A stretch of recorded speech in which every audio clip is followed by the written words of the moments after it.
اللهم صل وسلم وبارك على سيدنا محمد. ازيكم يا حبايبي؟ عاملين ايه؟ يا رب تكونوا بخير. انا طبعا كنت عملت على الجيوب الانفيه على زيت حبه البركه، بصراحه جميله جميله يا جماعه. انا بقول لكم عن تجربه انا شفتها في فيديو وعملتها، والله العظيم والله العظيم ما بحلف كذب، انها جميله جميله جميله. هي صحيح اول مره بتشعط، لان الشعيرات بتاع الانف طبعا اكيد اكيد لازم تشعط.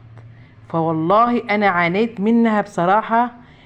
من بعدها ممكن يكون مرة في الشتاء بس، والله اللي كان كل يوم مسكنات وبخاخات وكل اللي انتوا شفتوه ده واللي بوريها لكم، انا قلبي ومعدتي بعاني منها من كتر المسكنات بتاع الجيوب الانفية اهو. انا جوزي برضك أنا الحمد لله ارتحت، ومن يومها ما استعملش، بس بستعمل لجوزي علاج الجيوب الانفيه برضك اهو. ولو مؤاخذه بقى الشخير الواحد لما يكون نايم وبشخر، ما هو منها تشخير الانف دي منها. هقول لكم على وصفه جميله اهي، وعن تجربه، اقسم بالله العظيم عن تجربه، وجربوها وهتقولوا لي. اه شفتوا، انا عانيت والحمد لله انا ارتحت. الوقت انا جايبه الحاجات دي بجربها لجوزي اهو. انا الحمد لله الجيوب الانفيه بتاعتي جميله، ومن يوم ما حطيت زيت حبه البركه هي فعلا بتشعط مره واتنين، بس تحطها مره واحده في الاسبوع بالليل. بالليل تحطها ايه عندك السلاكه بتاع الودان، تحطي بيها عندك بخاخه حطي بيها، بس انا بقول بالسلاكه احسن عشان تقدري ايه بخاخه هتشعط شويه، لكن بالسلاكه هتخش بكل كل فتحه انف هتحطي ايه تجمدي بالسلاكه كده على ايه عليها، او بخاخه عندك بخاخه قديمه حطيها. شفتم؟ انا جربتها وعن تجربه جميله جميل. الحبه السوداء يا جماعه شفاء من كل داء الا الموت طبعا. الحبه السوداء، ادخلوا جوجل وشوفوا من الحبه السوداء. زيت حبه البركه يا جماعه، زيت حبه البركه، بس النوع النضيف من عند اي عطار. زيت حبه البركه النوع النظيف تجيبيها جميله جميله. شفتم؟ انا جوزي انا استعملت الحاجات دي، وجوزي الوقت كان بيستعملها وانا عملتها له والله العظيم، وعن تجربه عن تجربه عن تجربه، انا بتكلم عن تجربه. اللي عنده بقى الجيوب الانفيه مع اللي بشخر بقى وبشخر هو نايم، هيحط عليها زيت حبه السمسم.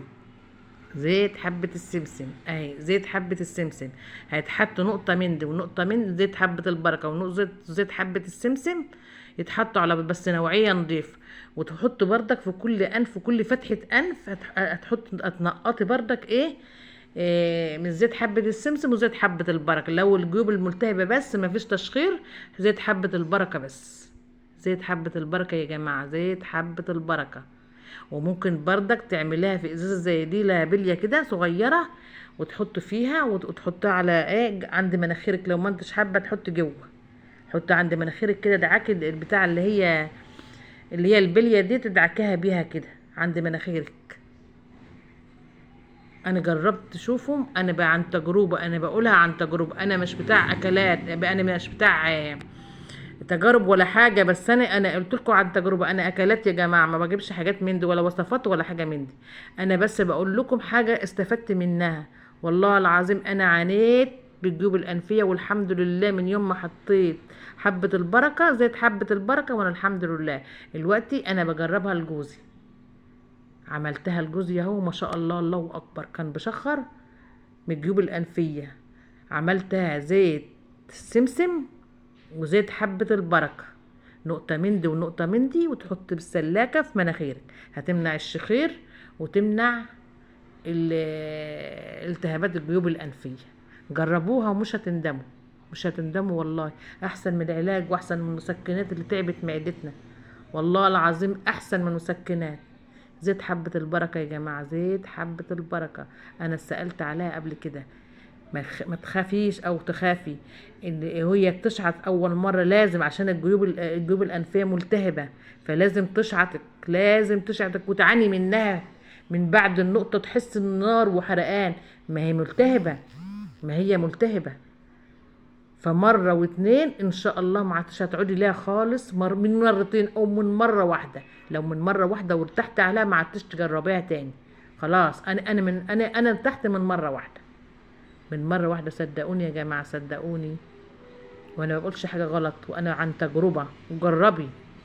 عايزة تحطي في مناخيرك عادي، عايزة تعملي اللي عندك ازازة اللي فيها البلية دي، حطي فيها واعملي عند مناخيرك خالص كده هوت وعند قرطك. عايزة تدخلي في مناخيرك، بس بالاحسن انا عملت بسلكت الودان ودخلت في مناخيري.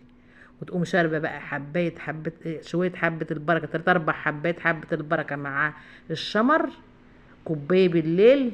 جميلة جميلة. لو انت بتعاني بقى من صداع والحاجة دي هتضيع لك الالتهابات خالص، ما هيبقاش في اي التهابات بعد كده. يعني هي مش لازم يعني، بس انا بقول لك 3 4 حبات حبة البركة مع شوية شمر، كوباية سخنة كده على مية سخنة، وتعملها تشربيها عادي. دي عادي، دي اختياري يا جماعة، دي اختياري، بس هي حلوة. بتسكن الألم، بتسكن الألم بس بتاع الجيوب الأنفية، لأن ألم الجيوب الأنفية بصراحة ممل وتعب تعب تعب. لكن اللي عنده اللي هو بشخر وهو نايم، ياخد زيت السمسم مع زيت حبة البركة. أنا بوريكم اهو، شوفوا الشمر وحبة البركة اهو. حبة البركة شوية من دي وشوية من دي على في كوباية وعليها مية سخنة، وتغطيها عشان الزيوت الطيارة بتاعتها ما تطلعش، وتشربها كل يوم بالليل. صدقيني والله والله، عن تجربة عن تجربة عن تجربة كمان مرة. جميلة جميلة.